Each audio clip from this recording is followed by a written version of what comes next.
so.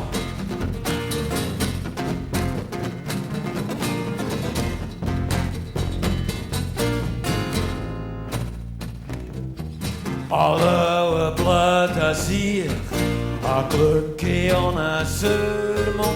Ein ist zusammen Krach gehabt, ein riesengrosses Gestell. Und der Glücki hat zum Löw gesagt, sei ein blöder Siech. Und er ist sofort zum Sermon, was ja auch nicht jeder will.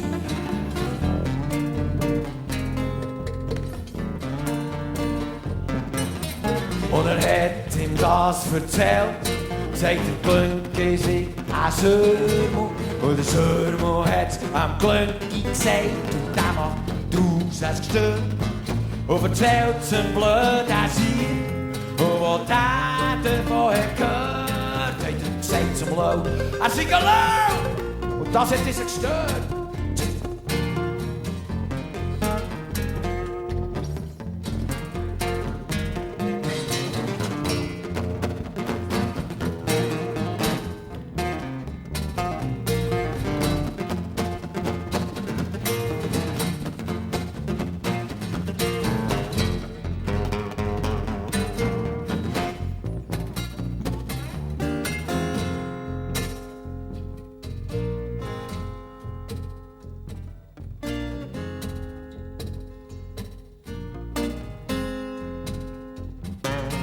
Und halt dem blöden Siech weiss um die Ohren, dass es blüht.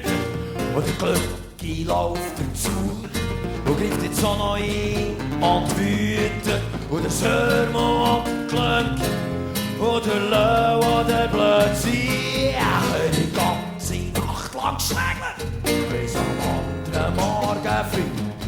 Und der Sermon und der Glücki und der Löw und der blöde Siech die ganze Nacht lang schlägeln bis am anderen Morgen früh.